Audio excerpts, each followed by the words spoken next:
Bienvenue sur Africa 24 dans cette nouvelle édition du QG Week-end au sommaire de l'actualité. Le développement de l'énergie solaire dans les pays de l'UEMOA, c'est l'un des objectifs de la Banque ouest africaine de développement, la BOAD, qui, pour les célébrations de son 45e anniversaire, a tenu un forum à cet effet.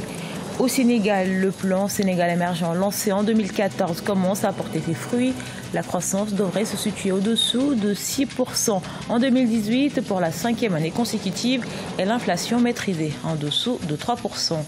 Et la Commission économique du bétail, de la viande et des ressources halieutiques de la CEMAC promeut les échanges entre les pays côtiers et enclavés, des passeports de bétail et certificats internationaux de contrôle de la qualité des produits halieutiques sont mis en place.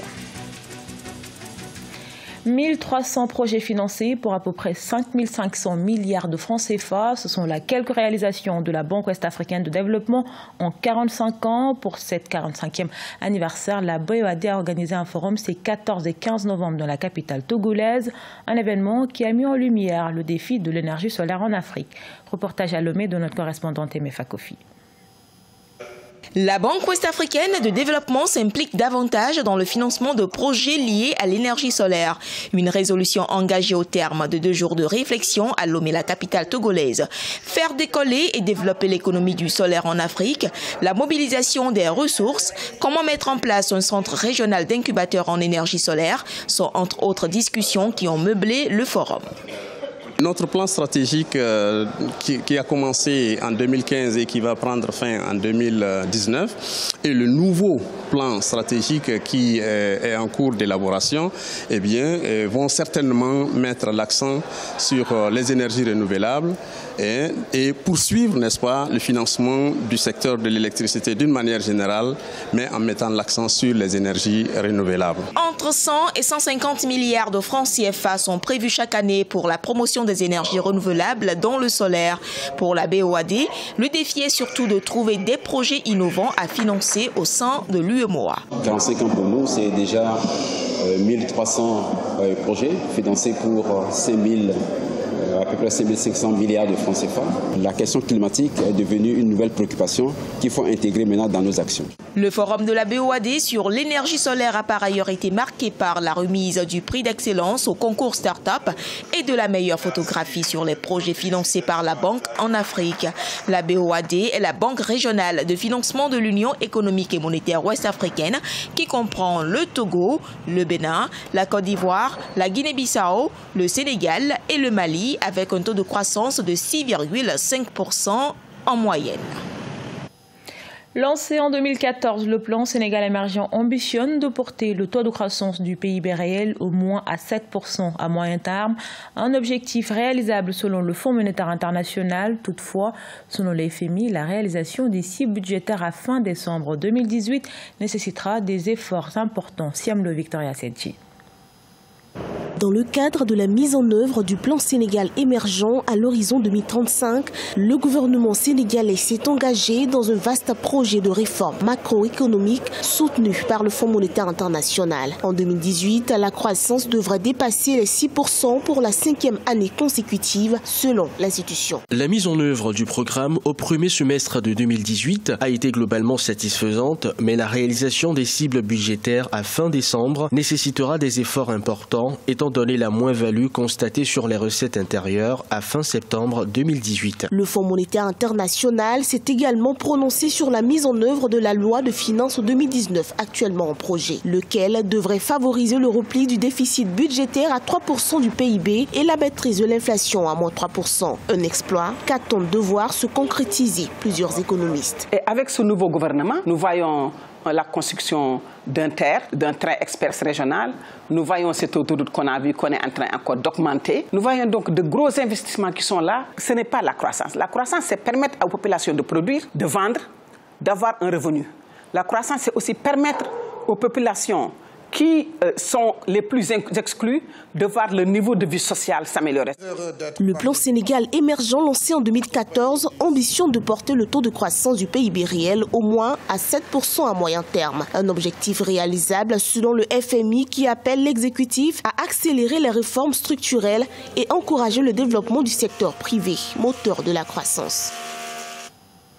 La promotion des exportations de viande et de produits halieutiques entre les pays côtiers et enclavés de la zone CEMAC se poursuit. Initiée par la CEMAC, elle contribue à la diversification des économies et de dynamiser les échanges estimés à seulement 7%. Reportage au Tchad de notre correspondant Mahamat Ramadan, commenté par Kirin Dassa.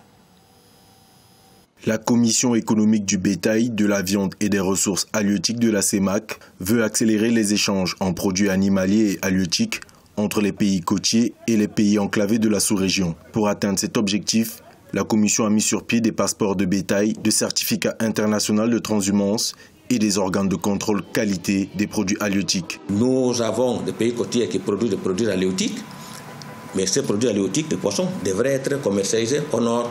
Et ceux qui au nord qui produisent de la viande, de l'élevage, doivent être commercialisés normalement dans les pays côtiers. Ce n'est pas le cas actuellement.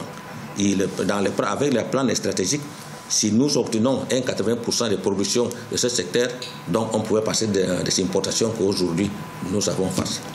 Grâce à son plan stratégique de commercialisation intra-sous-régionale de la viande et des produits halieutiques, la CBVIRA compte contribuer aux politiques de la diversification de l'économie des pays de la sous-région.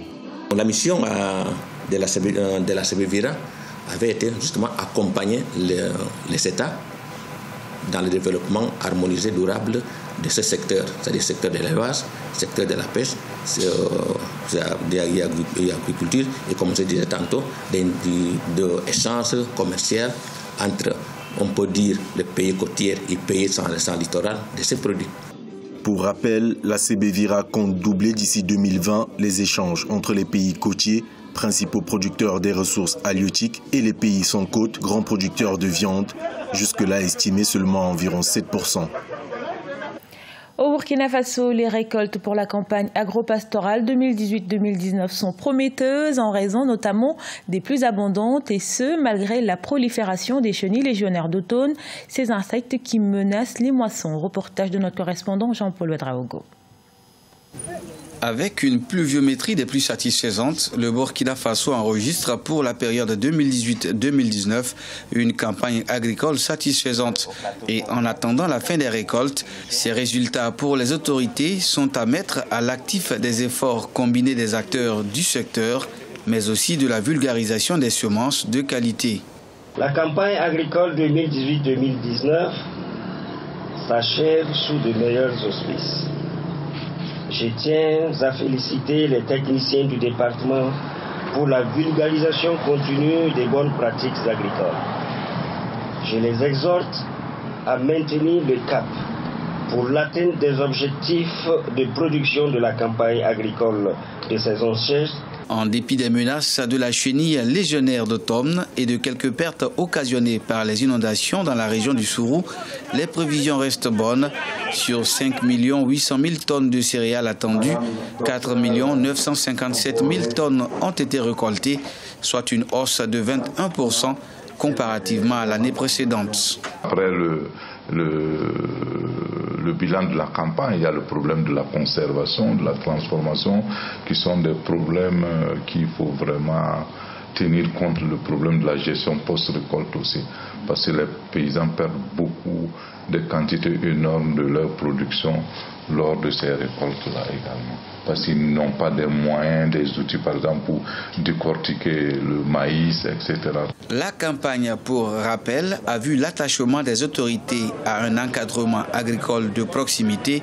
Pour la seule année 2018, plus d'1 milliard de francs CFA ont été investis dans la mobilité du personnel d'appui conseil, ce qui a permis d'impacter positivement la diffusion des paquets technologiques auprès des agriculteurs. Également dans l'actualité, former des sculpteurs pour préserver le patrimoine national, c'est le combat de Bernard Konongo, fils de l'un des premiers sculpteurs du Congo. L'héritier de Benoît Konongo œuvre désormais pour sauver la galerie laissée à l'abandon dans la capitale congolaise. Reportage à Brazzaville de notre correspondant, Deva Ponzo. Située à Bifouiti dans le premier arrondissement de Brazzaville, la galerie Konongo, vieille de plus de 50 ans, regorge les œuvres de l'un des premiers sculpteurs sur bois congolais, Benoît Konongo, considéré comme le père de l'art moderne figuratif. Dans cet espace d'exposition, on trouve des sculptures fabriquées avec des variétés de bois telles que le wenge et le kambala. Sa force, c'était sur la création et pour les monuments. parce qu'il était monumentaliste. Hein. Il a fait d'abord André Machoua, il a fait Lénine, il a fait le roi Makoko. À l'époque, quand le gouvernement avait besoin des œuvres, les gens venaient ici pour me mettre en pied. Benoît Konongo n'a pas manqué d'initier ses enfants à l'art de la sculpture. Il aura participé à plusieurs expositions internationales, notamment à la 4e biennale du Sisiba de la Guinée équatoriale ou encore à l'exposition d'art africain contemporain d'Atlanta aux États-Unis. Son fils, Bernard Konongo, s'investit depuis pour pérenniser ce patrimoine culturel. Malheureusement, ce qui nous manque là, c'est le tourisme. Et puis, les Congolais ne sont pas beaucoup friands, ne sont pas vraiment des collectionneurs. Je demande à l'État de me donner des moyens pour que je puisse former des jeunes. Parce qu'après moi, il n'y a plus rien. C'est grâce au statut que sculptait Benoît Konongo, qui signifie Bifouiti en lari, que ce quartier fut dénommé Bifouiti.